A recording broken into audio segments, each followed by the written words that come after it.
FTP நேயருக்கு வணக்கம். இன்று நம்முடன் ஐயா ரவீந்திர சிவரஞ்சன் சார். வணக்கம் சார். வணக்கம் சார்.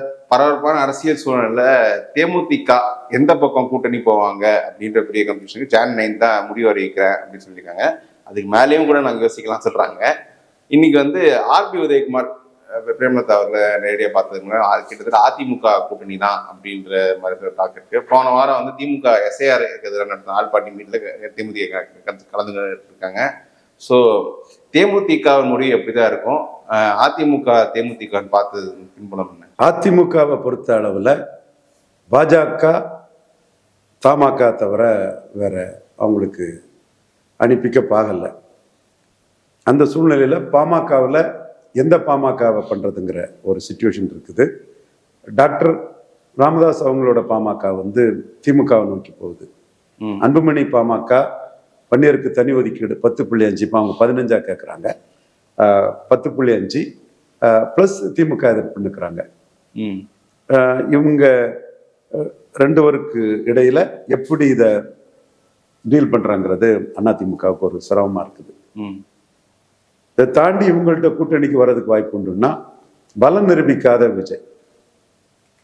என்ன Vijay? Untested not proved Vijay. தினத்தந்தில 8 காலம் போட்டாலும், தினமலர்ல 8 காலம் போட்டாலும் 2024 மக்களவை தேர்தலில் விஜய்க்கு வாக்கு வங்கி யாரும் காட்ட முடியாது.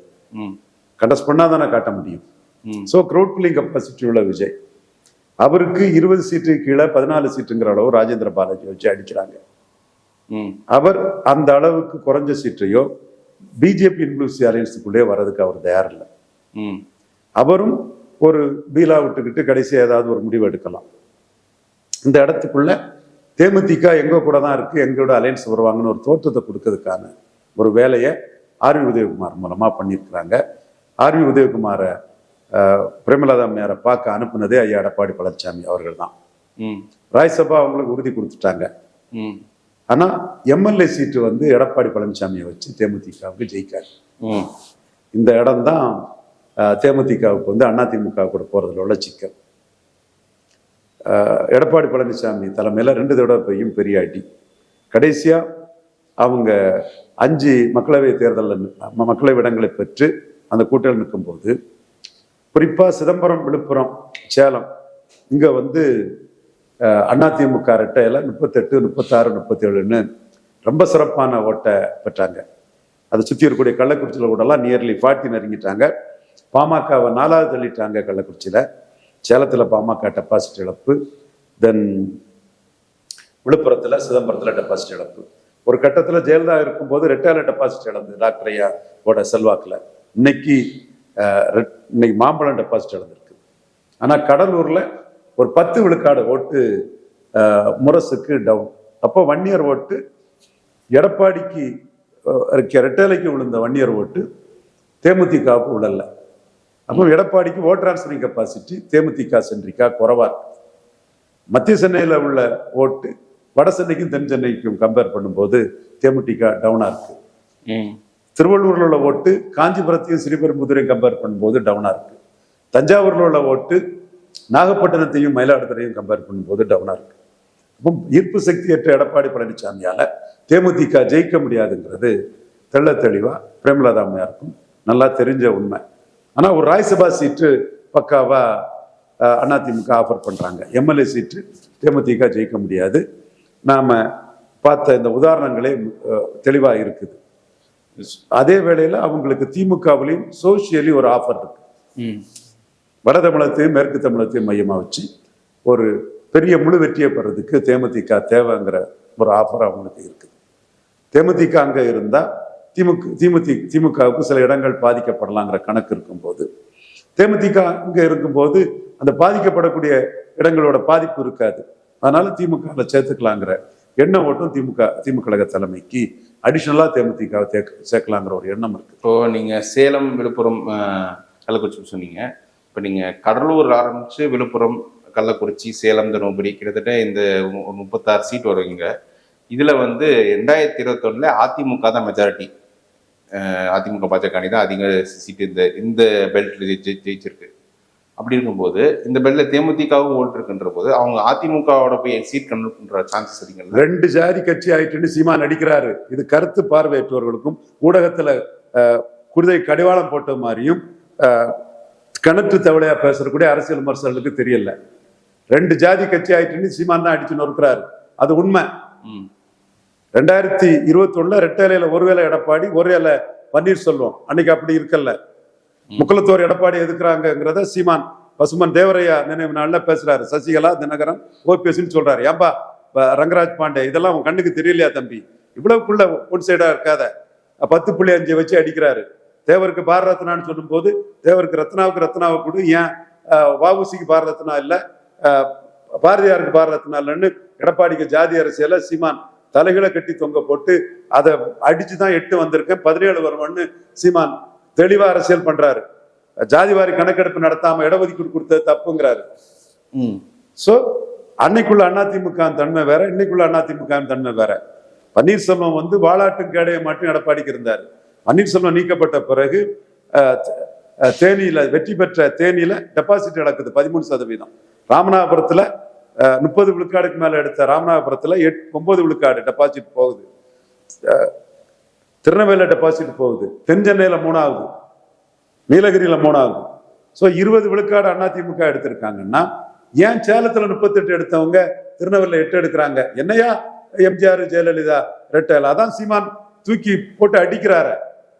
ஓ வீரப்பன் என்கவுண்டர் இப்ப சரின்னு சொல்லிருவியான்னு கேட்கிறாரு. ஜாதிவாரி கணக்கெடுப்பு நடத்தாம ஒரு தொகுதியில ஜெயிக்கிறதுக்கு எடப்பாடி செய்த தப்புன்னு ஓங்கி அடிக்கிறாரு. ஸோ அந்த 2021 வேற, இப்போ வேற. ஓபிஎஸ் போனதும் 13 விழுக்காடு இடம் அவுட்டு. 2021க்கு பிறகு அவங்க ஈரோடு கிழக்குல நின்னாங்க. மக்களவை தேர்தலுக்கு பிறகு சீமான் கிட்ட பேஸ் பண்ண முடியாம ஈரோடு கிழக்க விட்டே ஓடிட்டாரு. கோளை நாய்கள் இடைத்தேர்தலை விட்டு ஓடிட்டாங்கன்னு சீமான் வாங்கி அடிச்சார். ரங்கராஜ் பாண்டேக்கு காதுகளுக்கு இது கேட்கலையா? களம் தெரியாம 21ன்னு பேசுறதெல்லாம் வந்து அபத்தம். 21 ரெட்டை தலைமை. கொங்கு மண்டலத்திலே நான் விளாள கவுண்டர்கள் வந்து ஓட்டு போட்டான்னா ஜெயலலிதாவுக்கு விசுவாசி ஓபிஎஸ் இருக்கிறாருக்கா ஓட்டு போட்டான். ஓபிஎஸ் போன பிறகு ஈரோடு கிழக்கு புள்ளி வரத்தை பாருங்க. வரையர் பூத்துல 10-12% கூட கிடையாது. அருந்ததிர பூத்துல 10-12 கிடையாது. நாயுடு பூத்துல இல்ல, செங்குந்தர் பூத்துல இல்ல. பட் வெள்ளாள கவுண்டர் பூத்திலையும் வட இந்தியர் பூத்திலையும் ஓட்டு இருந்தது. அப்ப அதிமுக ஓபிஎஸ் போன பிறகு அதன் தன்மையை மாறிட்டு சீமானுக்கும் உங்களுக்கும் வித்தியாசம் இருக்காதுன்னு களத்தை விட்டு ஓடிட்டீங்க. ஈரோடு கிழக்குல நின்று பார்த்துருக்கணும். சீமான் 8.3 எடுத்தவர் 13-14 போயிருப்பாரு. நீங்க 23 எடுத்தவங்க 18க்கு வந்திருப்பீங்க. கொங்கு மண்டலத்திலே சீமானுக்கும் எடப்பாடிக்கும் வித்தியாசம் இல்லைன்னா மற்ற பகுதிகளில் சீமானோட கீழே இருப்பாருங்கிறது வெளிவந்திருக்கும். ஏன் 2021 சீமானோட குறைவாட்டா தென் தமிழகத்துல ஓட்டெடுத்திய? இன்னைக்கு சீமானுக்கும் பிஎம் கேண்டிடேட் கிடையாது, எடப்பாடிக்கும் பிஎம் கேண்டிடேட் கிடையாது. 30,000 ஓட்டு அதிமுகவோட சீமான் அதிகம் எடுத்திருக்கிறாரு. ஸோ டைனமிக்ஸ் மாறிட்டு நீங்க கிணற்று தேவையா சீமான பிளாக் அவுட் பண்ணக்கூடிய வன்மத்திலையும் காழ்ப்புணர்ச்சியில ரங்கராஜ் பாண்டே போன்றவர்கள் எல்லாம் சொல்றதை வச்சு ஏன்ட்ட கேள்வி கேட்காதீங்க. 2021 அதிமுக வேற.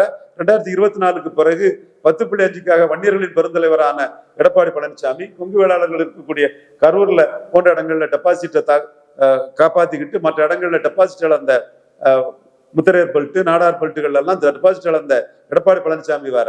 2021 நான் எங்களால் சொல்லியிருக்க முடியுமா? 24ல சொன்னோம். நாடார் பெல்ட் 3லையும் எடப்பாடி டெபாசிட் இழக்க வைப்போம்னு சொன்னோம். டெபாசிட் இழக்க வச்சு காட்டணும். எம்ஜிஆர் முத ஆட்சி அதிகாரத்துக்கு வந்த புதுச்சேரியில பிரைமினிஸ்டர் கேண்டிடேட் இல்லாத சீமானுக்குள்ள 4வது போச்சு. ஸோ 2021 வச்சு இந்த அரசியலை பேசுறதே அபத்தம். சரி, ஓகே. இப்போ பிரேமலதாவோட இந்த பார்கெனிங் டாக்டிக்ஸ் எப்படி பாக்குறீங்க? பார்கெயின் பண்ணதான் செய்வாங்க. அவங்க தொடர்ந்து பார்கெயின் பண்ணிட்டு தான் இருக்கிறாங்க. இப்போ அவங்களுக்கு 2024ல தெலுங்கு தாய்மொழி மக்கள் வாக்கு வந்து அவங்களுக்கு கான்ட்ரிபியூட் ஆயிருக்கு. கேப்டன் விஜயகாந்துக்கு ஒரு சிம்பதி இருக்குது. இதை வச்சு அவங்க பார்கெயின் பண்ணதான் செய்வாங்க. அரசியல்ல பார்கெனிங் பண்ணலைன்னா ரொம்ப தரமட்டமா மதிப்பாங்க. ஸோ வில் போரோட பார்கெயின் பண்ணி தான் தீரணும். பட் இப்போ தேமுதிக பார்கெயின் பண்றாங்கன்னு தெரிஞ்சு உதயகுமார் வந்திருக்காங்கன்னா இப்ப எடப்பாடிக்கு தேமுதிக தேவைன்றது கிளியரா தெரியுது. திமுக அது எப்படி வைப்பாங்க? அவங்க பக்கம் ஓபிஎஸ், டிடிவி, தேமுதிக, டாக்டர் ஐயா, காங்கிரஸ் ரூட்ல விஜய், பலம் நிரூபிக்காத அன்டெஸ்டட் விஜய், 5 பேர் உள்ள வர்றதுக்கு வாய்ப்பு இருக்கு. இந்த கணக்குல சிலர் வரலாம், வராமலும் போயிடலாம். இந்த 5 பேர்ல அவங்க பிரியாரிட்டி வச்சு அவங்க எடுக்கணும்னா அதுல அவங்களுக்கு வந்து தேமுதிக எதிர்போட்டு இல்லை, ஓபிஎஸ் டிடிவிக்கு இப்ப எதிர்போட்டு இல்லை. 3 வரும் ப்ரூவ்டு பார்ட்டிஸ். இது அதிமுக அணியில இருந்த தேமுதிக வர்றது லாபம்.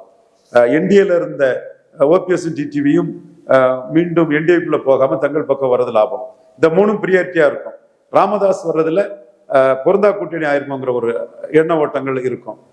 அடுத்து விஜய் வந்து ரிமோட் பாசிபிலிட்டி, வேற வழி இல்லாம ராகுல் காந்தி கிட்ட பேசி காங்கிரஸ் சீட்டை விஜய்க்கு அலாட் பண்ணி வர்றதுக்குள்ள ஒரு ரிமோட் பாசிபிலிட்டி தான்.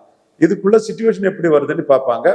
தேமுதிக சோசியலி வட தமிழகத்திலையும் மேற்கு தமிழகத்திலையும் திமுகவுக்கு வந்து ஒரு பலன் அளிக்கக்கூடிய ஒரு கூட்டணி கட்சி தான். நான் சோசியலின்னு சொல்றதுல 1000 அர்த்தம் இருக்கும். நான் சோசியலின்னு சொல்றது கரெக்டா இருக்கும். சோசியலின்னு நான் சொன்னதுனாலதான் அவரு ஈரோடு கிழக்குல வந்த இடைத்தேர்தல் தூத்துக்குடியிலையோ முசிலம்பட்டியிலையோ ஆண்டிப்பட்டியிலையோ வந்திருந்தேன்னா எடப்பாடி டெபாசிட் இழப்பாருன்னு அன்னைக்கே நான் சொன்னேன். எடுத்து பாருங்க, ரங்கராஜ் பாண்டே டெபாசிட் இழந்தாரு மக்களவை தேர்தலில் எடப்பாடி பழனிசாமி ஐயா. நான் சோசியல்னு சொல்றத இங்க ஏசி ரூம்ல இருக்கக்கூடிய களம் தெரியாதவங்க வந்து புரிஞ்சும் புரியாம இருக்கலாம். நான் சோசியல்னு சொல்லி ஜெயித்தவங்கிறதையும் இந்த இடத்துக்குள்ள நான் சொல்றேன். மேற்குலையும் வடக்குலையும் பிரேமலதா அம்மையார் இருந்தா சோசியலி வந்து டிஎம்கேக்கு வந்து ஸ்வீப் பண்ணக்கூடிய அளவுக்கு அது பெரிய பூஸ்டப் கொடுக்கும். நீங்க வந்து தேமுதிகவோட பார்கெனிங் பாலிடிக்ஸ் கடந்த காலத்துல பார்த்துருக்கோம். 2016 கடைசி நிமிஷம் வரைக்கும் 2 சைடும் பேசிட்டு இருந்தாங்க. அப்புறம் 19 2 சைடும் பேசினாங்க. 21 வந்து எடப்பாடி டேட் பண்ண அப்புறம் இங்க வந்தாங்க. 24 அவங்களுக்கு பிஜேபியோட ஒரு ஆஃபர் இருக்கும்போது எடப்பாடி பெரிய ஆஃபரை கொடுத்தாரு, எங்க பெருசா பேசல. ஸோ இப்படி இருக்கும், இந்த மாதிரி ஒரு டூபியஸ் ரெக்கார்டு இருக்கிற பார்ட்டி வந்து இந்த சிச்சுவேஷன் எப்படி ஹேண்டில் பண்ணாங்க? அதுதான் டூபியஸ் ஆன்டிசிடென்ட்ஸ் இருக்கிறதுனால சோசியல் போலரைசேஷன் அவங்களை காப்பாற்றும். அதிமுகவோட போனா சோசியல் போலரைசேஷன் அவங்களை கவுத்துரும். நான் உறுதியா களத்துல இருந்து சொல்றேன். நீங்க களத்துலன்னு சொல்லி இதே ரவீந்திரன் சாமி 2014 விஜயகாந்துக்கு வந்து திமுக போறது பெட்டர்னு நீங்க சொன்னீங்க. ஆனா அவர் கேட்கல, உண்மை. பட் இன்னைக்கு அதே மாதிரி இல்ல இல்ல, அது நான் சொல்றது கேட்கறதுன்னு இல்ல, ஆஃபர் அக்செப்டன்ஸ் தான். அன்னைக்கு நம்ம என்ன சொன்னோம்னா, ஐயா அழகர் சாமி நாயுடு மகன் பெரிய ஆளாட்டு அவர் ஐயா ஐயான்னு ஜெயலலிதாவும் கருணாநிதியும் புரட்சி தலைவியும் முத்தமிழறிஞரும் அவரை தாங்கக்கூடிய மூப்பனாரை தாங்கக்கூடிய அளவுக்கு வரணும் நம்ம மனசார நினைச்சோம். அப்ப அதுதான் சரின்னு நம்ம சொன்னோம். அவங்க இப்படி ஆஃபர் அக்செப்டன்ஸ்க்குள்ள அவங்க முடிவெடுப்பாங்க. இப்பவும் ஆஃபர் அக்செப்டன்ஸ்ங்கிறது வந்து அந்த கடைசி நேரத்துல ரொம்ப ஒரு மைண்ட் கேமா இருக்கும். எடப்பாடி கீழே விழுந்து 30 சீட்டு கூட கொடுத்துடலாம். 30 சீட்டு எடப்பாடிட்டு வாங்கிட்டு போகலாம், கட்சி நின்றோம் அந்த இடத்துக்குள்ள. சோ 5 MP 30 MLA தாரன்னு கூட அவருக்கு வேற ஆள் இல்லைன்னா கொடுத்துடலாம். உங்களுக்கு 2024 30 கொடுத்தாருல, 5 MP கொடுத்தாருல. இதே பிரேமலதா தான் நீங்க ராஜ்யசபா அறிவிச்ச போது அவங்க வந்து பாமக இல்லைன்னு தான் எங்கிட்ட வராங்கன்ற சொன்னாங்க. அது 100க்கு 100 உண்மை. இன்னைக்கும் பாமகவுக்கு தான் ஒரு முக்கியத்துவம் கொடுக்குறாரு. பாமக தான் அவருக்கு எடப்பாடிக்கு தேவை. அதனாலதான் டிடிவி தினகரன் சொன்ன மாதிரி ஜாதிவாரி கணக்கெடுப்பு நடத்தாம ஒரு ஜாதிக்கு இடஒதுக்கீடு கொடுக்கிறது தவறுங்கிறத டிடிவி தினகரன் வாங்கி அடிச்சாரு. இப்ப சீமான் எடப்பாடி அதுல கரெக்டா காயம் பண்ணி பிற ஜாதிகள் எடப்பாடிக்கு வாக்களிக்காத அளவுக்கு தான் அந்த வாக்கை பெறக்கூடிய அளவுக்கு ஃபார்ச்சூன் ஃபேவர்ஸ் தி பிரேவ்னு ரொம்ப போல்டா வந்து நின்று எடப்பாடி அதுல தட்டி தூக்குறாரு. இது இந்த மனநோயாளிகள் மாதிரி அழுகல் மூளை ஆசாமிகள் திமுக எதிர்ப்பு ஸ்டாலின் எதிர்ப்புங்க தவிர வேற எதையும் தெரியாத மண்ணாந்தைகளுக்கு இது புரியல. சீமான் அந்த இடத்துக்குள்ள எடப்பாடி பண்ணதை நான் வன்னியர்கள் வந்து வெறுக்கிறாங்க. அதுல சீமான் அதுல வன்னியர் பாதிப்பும் தனக்கு வராத அளவுக்கு நீ ஜாதிவாரி கணக்கெடுப்பு கொடுத்து அதிகம் இருந்தா கூட்டி கொடுத்துருக்கணும், ஜாதிவாரி கணக்கெடுப்பு நடத்தாம கொடுத்த தவறுங்கிறத எடப்பாடியை நொறுக்கி தள்ளுறாரு சீமான். இந்த இடம் வந்து எடப்பாடிக்கே அன்னைக்கு பண்ண ஒரு தவறுக்கு இன்னைக்கு சிக்கல்ல மாட்டிட்டு இருக்கிறாரு. நானும் அதான் சொல்றேன். நீ 31 சென்சஸ் மாதிரி வன்னியர் 17% இருந்தாருன்னா அன்புமணி கேட்கிற மாதிரி 15 கொடுங்க, அதை பற்றி நம்ம இல்லை. டிரான்ஸ்பரண்டா இருக்கணுங்கிறத அந்த இடத்துக்குள்ள உள்ள ஒரு பார்வை. அது எப்படி வருதுன்னா 2019ஆம் ஆண்டு மக்களவை தேர்தல் முடிவுல 8000 ஓட்டு உதயசூரியன் வந்து எடப்பாடியில அதிகம், ரெட்டால 8000 கம்மி, பதறிட்டாரு எடப்பாடி பழனிசாமி. தோத்துட்டோம்னா எல்லாமே போச்சு. அப்போ அவர் வந்து அந்த இக்கட்டான சூழ்நிலையில சசிகலா வராங்க. சசிகலா உள்ள எடுக்கிறதா பாமகவுக்கு இடஒதுக்கீடு கொடுக்கதான்னு பாக்குறாரு. குலசேகரன் கமிட்டி வச்சு ஜாதிவாரி கணக்கெடுப்பு கொடுக்க நின்னது ஐயா எடப்பாடி பழனிசாமி தான். ஜாதிவாரி கணக்கெடுப்பு எடுக்க நின்னது. நானே குலசேகரன் கமிட்டி ஜஸ்டிஸ் வன்னியர் ரொம்ப நேர்மையான அதிகாரி, எல்லாத்தையும் த்ரெட் பேரா நம்மகிட்ட டிஸ்கஸ் பண்ணாரு, பல விஷயங்களை சொன்னாரு. நேர்மையான அதிகாரி அவர் தலைமையில அதை எஸ்டிமேட் பண்ணி எடுக்க விடல. டக்குன்னு சசிகலா அம்மையார் வெளியே வந்ததும் டப்புன்னு 10.5ங்கிறத கொடுத்துட்டாரு. அப்போ நான் வந்து ஜாதிவாரி கணக்கெடுப்பு நடத்திதான் கொடுக்கணுங்கிறத நான் ஃபைட் பண்ணிட்டு இருந்தேன்.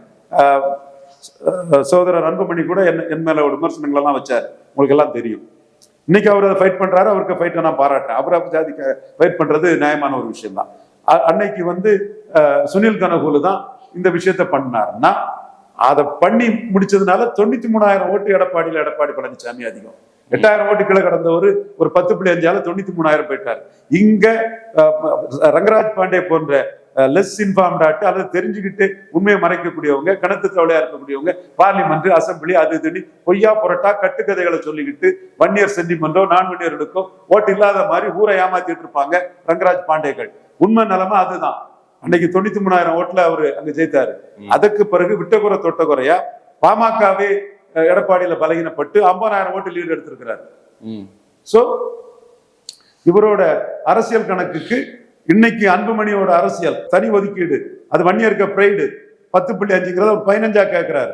அதை கேட்டு அவரு வந்து எடப்பாடியில அவரோ சௌமியா அன்புமணி நின்னாருன்னா எடப்பாடிக்கு என்டையர் பொலிட்டிக்கல் ஃபியூச்சரே ஸ்டேக்ஸ் ஆயிரும். 8,000 ஓட்டுல கீழே கடந்தவர் 93,000 ஓட்டுக்கு போறாரு. பார்லிமெண்ட், அசம்பிளி புண்ணாக்கெல்லாம் இல்ல. இந்த முழு பூசணிக்காய சோத்துல மறைக்கிற வேலையை ரங்கராஜ் பாண்டேகள் செய்துட்டு இருக்கிறான். சமூக நீதியை சூறையாடக்கூடிய வேலையை பார்த்துட்டு இருக்கிறான். தப்பு, அது நியாயத்துக்கு புறம்பான செயல். நீங்க பொது தளத்துல உள்ள ஒரு ஊடகவியலாளர் இதை சொல்லக்கூடாது. அப்போ ரவீந்திர சாமி குற்றம் சாட்டுறாங்கிறதையாவது போடணும். ஓகே, இப்போ இந்த இடத்துக்குள்ள அவருக்கு முக்கியம் வன்னியர்கள் தான். அதுக்கு என்ன சொன்னாரு? இங்க அவருக்கு இந்த 2 தொகுதியும் லீடு, பாமகவையும் மீறி அரியலூரும் ஜெயங்கொண்டானும் லீடு திருமாவளவனோட. அப்போ அரியலூர் ஜெயங்கொண்டான் பகுதியில் பேசும்போது பாமக என்டிஏல இருக்காங்க, நம்ம கூட வருவாங்கன்னு சொன்னாரு. கடலூர்ல பேசும்போது 10.5 வன்னியர்கள் கேட்டாங்க, நான் தான் கொடுத்தேன், நான் தருவேன்னாரு. அப்போ அவருக்கு பாமக தான் முக்கியம், எடப்பாடி தான் முக்கியம். முதலுக்கே மோசம் போயிடும். சோ இந்த இடத்துக்குள்ள அன்புமணி எடுக்கக்கூடிய அரசியலை தான் அவர் ரொம்ப அச்சத்தோட பார்ப்பாரு. அதுக்காக தேமுதிக மதிக்க மாட்டாருன்னு சொல்லல. பாமகவுக்கு அடுத்த மரியாதை தான் தேமுதிகவுக்கு. பட் ஒரு தேமுதிக வேணும்னு நினைப்பாரு, கண்டிப்பா வேணும்னு நினைப்பாரு. திமுக அணி 47% வாக்கு பலத்தோட இருக்கும்போது வந்து எல்லாரும் வேணும்னு தான் நினைப்பாரு. 21 தேமுதிக வேண்டாம் சொல்லி லாஸ்ட் மினிட்ல டிச் பண்ணிட்டார்ல. 21ங்கிறது அவர் வந்து கட்சியை கைப்பற்றினா போதும்னு நினைச்சிருப்பாரு. இரட்டை தலைமை, அது பல எண்ணங்க ஓட்டங்கள் இருந்திருக்கலாம். இப்போ ஒற்றை தலைமை ஆயிட்டாரு. ஓகே, இப்பவும் 2வது இடத்தை காப்பாற்றுறது தான் வராரு. அவர்கிட்ட ரொம்ப விளையாடினீங்கன்னா 2வது இடத்தை காப்பாத்துக்குன்னு அரசியல் பண்றேன் போதுன்னு ஒரு முடிவு எடுத்துருவார். அவர்கிட்ட ரொம்ப விளையாடினீங்கன்னா 2வது இடத்தை காப்பாத்துறதுக்கு நான் அரசியல் பண்றேன் போதும்னு ஸ்டாலினுக்கு பிடிமா முடிவு எடுத்துட்டு போயிடுவார். 2வது இடத்தை காப்பாத்துறதுக்கு தான் ஆர்டி டீம், அண்ணாமலை, பிஎம்ஓ சீமான சிஎம் கேண்டிடேட்டா சொல்லி இவரை 150 தொகுதியில 3வது போய் டெபாசிட் இலக்கு வச்சிருக்காங்க. அச்சப்பட்டு தான் பார்லிமெண்ட்லயே வராதவர் அசம்பிளில வந்தார். இது மீண்டும் தம்பி ரங்கராஜ் பாண்டே கேட்கிறேன், எப்பா என்னோட சாதனை தானப்பா, உன் அண்ணனுக்கு சாதனை தானப்பா. பார்லிமெண்ட் எலெக்ஷன்லயே அவர் வரமாட்டேன்ட்டாரு. பாஜக மைனஸ்னாரு, செங்கோட்டையன் வச்சு பேசினாரு, இவரு ஜெயக்குமார் வச்சு பேசினாரு, சி வி சண்முகத்தை வச்சு பேசினாரு. அதுக்கு பிறகு டெபாசிட் இழந்து சீமானுக்கும் கீழே 4வது போன பிறகு சீமானை ப்ரொஜெக்ட் பண்ணிட்டா இது ஏன்பா இவ்வளவுக்குள்ள வயிறு எரிஞ்சு சீமான் மேல சாவுற ரங்கராஜ் பாண்டே, இதை சொல்றது கூட உனக்கு இல்லையே. அவ்வளவுக்குள்ள நான் உன்னை இந்தியனா பாக்குறேன், நீ பீகாரியா பார்த்து சீமான் மேல காழ்ப்புணர்ச்சியில இருக்கிற தம்பி, தப்பு தம்பி. ஓகே சார், பாப்போம் தேமுதிக பாமகவோட டிசிஷன் எப்படி இருக்குன்றது. மீண்டும் சார்.